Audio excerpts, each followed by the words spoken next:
Hi guys, so I'm here today to do the Independent Book Week tag. Independent Book Week is coming up very shortly here in the UK, I believe from the 18th of June to the 25th of June. So if you were looking for the perfect time to visit some of your local independent bookshops, then that would be your cue. But until then, I am here, like I said, to do the Independent Book Week tag. This was first brought to us on Booktube by Will over at the Vintage Books channel, which is fabulous. I'll link it down below if you've not subscribed already. And I really enjoyed watching Will do this tag, so hopefully I'll enjoy filming it just as much. But without further ado, let's get into the questions. Question number one is, what books are currently in your bag? So I brought my bag with me and I know exactly what is in it, obviously. And that is Galapagos by Kurt Vonnegut. I think I mentioned this recently. I'm almost finished this. I think I've got about 20 pages left. But this is my first Kurt Vonnegut book and I have been thoroughly impressed. It's very humorous,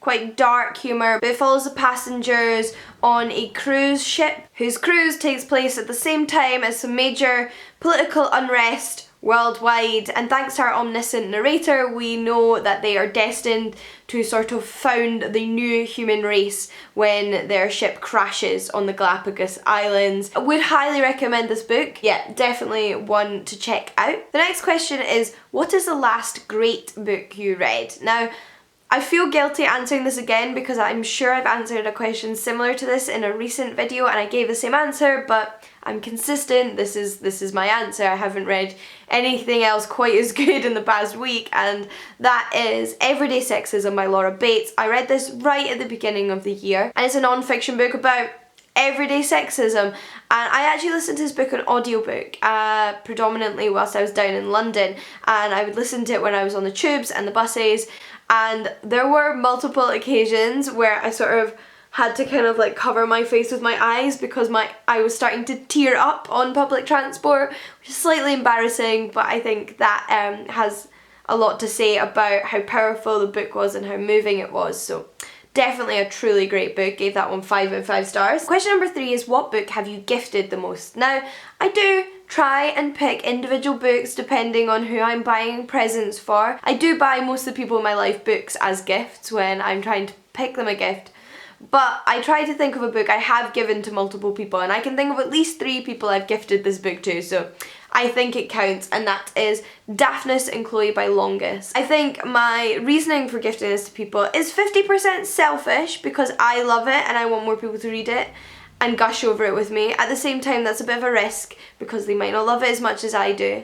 So I do run the risk that way, but I also think it's one of those books that has a lot of things to offer to different people, because even if it doesn't change your life or have quite the significance in their life as it has to me as a scholar who has written a lot about this in their time at university, I think it's just a pleasurable read and anybody will enjoy it, even if just very much on the surface level of being good fun.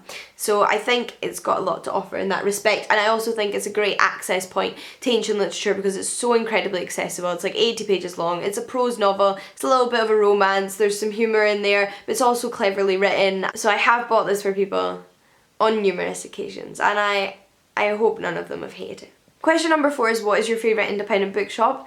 Again, a very hard question. In Edinburgh there is an independent bookshop called Word Power Books, which is fabulous. It's also well curated. It has fiction and non-fiction, but it's quite a political bookshop. It has loads of really interesting non-fiction, feminist non-fiction, other things as well, but it's one of those little independent bookshops you can walk in. You don't need to have an idea of what you want, and because of the way the bookshop's laid out, because of the real effort that's been put into selecting the books in there, you're guaranteed to find something that catches your interest, and I think that's what a good bookshop, especially a good independent bookshop, which are often a lot smaller than the chains, does. So I think it definitely ticks the boxes for an independent bookshop. There are obviously far more independent bookshops somewhere like London, which I visit quite often, so I have a soft spot for a lot of the independent bookshops there. I mean, Foyles is an independent bookshop despite being huge, and it's fantastic. If you've never been, it's like Bookshops of the future. I also really like Bookmarks and the London Review bookshop as well. Question number 5 is, what is your favourite book that's been recommended to you by a bookseller or a fellow booktuber?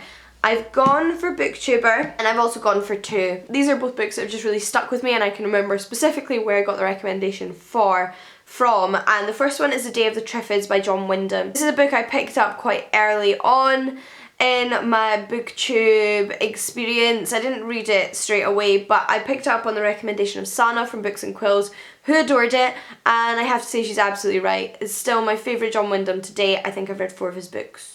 Yeah, and this is my favourite. It's a little bit of a slow start, but once you get into it, it completely captures your imagination, plays with your emotions and keeps you on your toes. It's an apocalyptic novel written in the 1950s where everybody on the planet, or almost everybody on the planet, goes blind, and kind of how humanity starts to fall apart. Absolutely super, so definitely grateful to Sana for getting that recommendation. And one I read more recently that was specifically recommended to me by Jen and Lena, that is The Art of Asking by Amanda Palmer, and this is a non-fiction sort of autobiography about Amanda Palmer, but more about her experience with creativity and asking for help and just going for things, and it was a really positive reading experience for me. I think it's very personal to Amanda Palmer's experience of life, but a lot of it is easily extractable advice into your own life, and it's also just quite reassuring, refreshing and inspiring.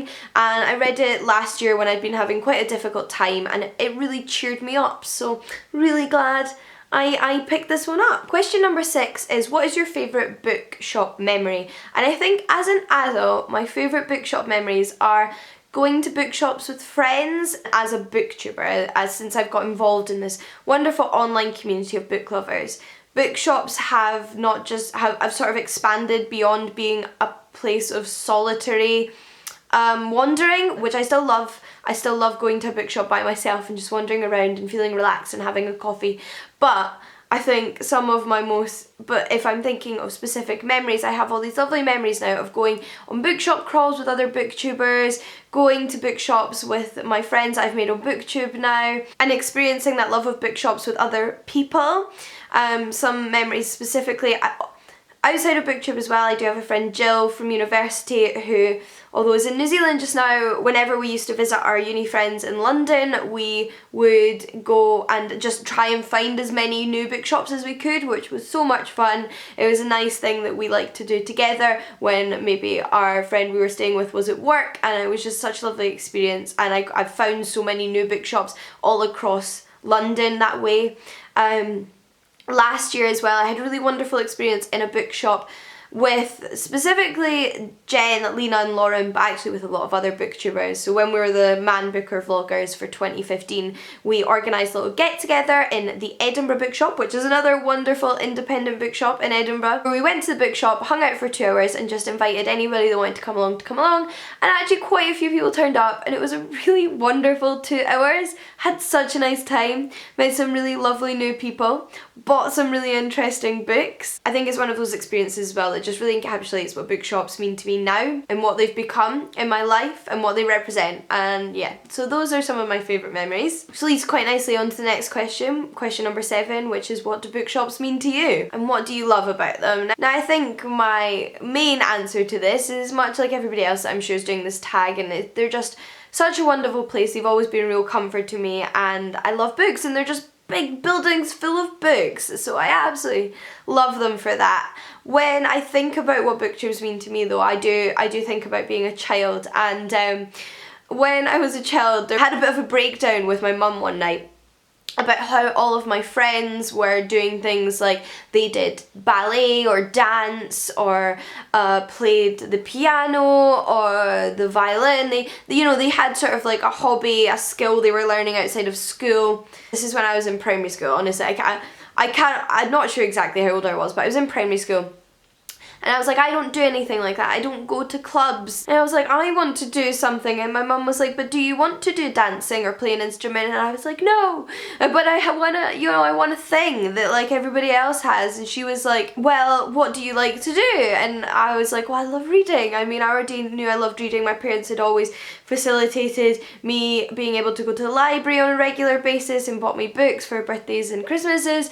I was a massive reader, and that was my thing. I loved reading. And and my mum came up with this plan, which was every month she would give me some money, because obviously things like dance and ballet and these kind of things do cost money, so it was kind of like her little investment, although a lot cheaper than those things. I think she gave me £15 a month, and we would specifically go to the bookshop together as a family, maybe the three of us, and I would get to spend my money on my books. And I don't know why, but that just healed me. That like got me over that that totally got me over being upset about the musical instruments and the dancing. And it was just such a lovely, lovely thing. It was so encouraging, gave me the ability to pick my own books and own my own books, and it was so exciting. And I looked forward to that £15 every month. It was like, oh, is it time for my book allowance? It was so exciting. And then the actual experience of going to the bookshop was so nice. So like I'd be there with my parents, they'd probably get coffee and I'd get a juice, and I'd wander around the children's section picking my books, putting books back, and like going up to my parents and saying, do you think I should get this one? And oh, I'm going to get this one. And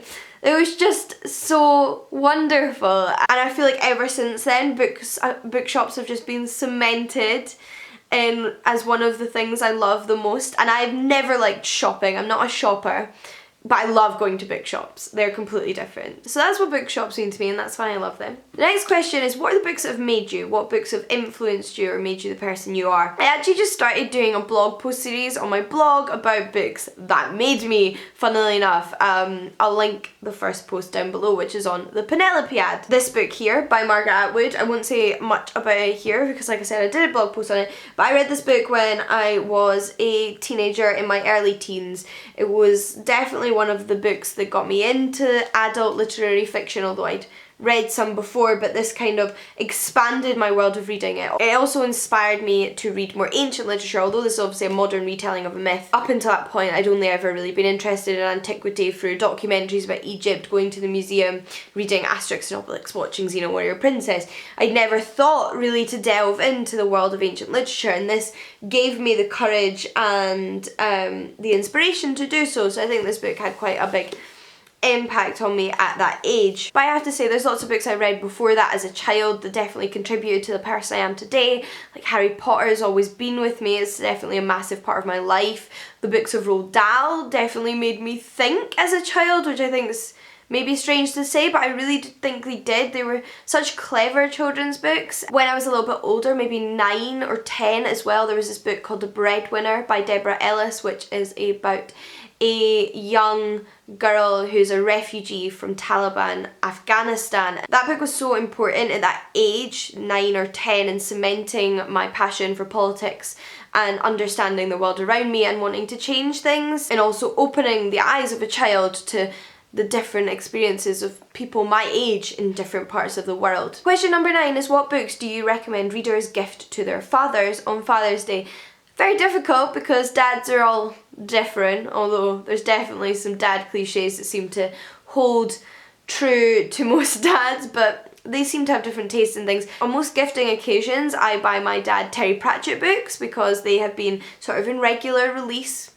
Throughout the years, there's usually been a new one for me to buy, and in fact there is a last book that Terry Pratchett wrote with another author in a science fiction series they were writing that comes out at the end of this month. But I've already bought my dad his Father's Day present, so that I'm probably going to get for his birthday. I always like to go for comedy books for my dad, even though he reads a lot of other stuff.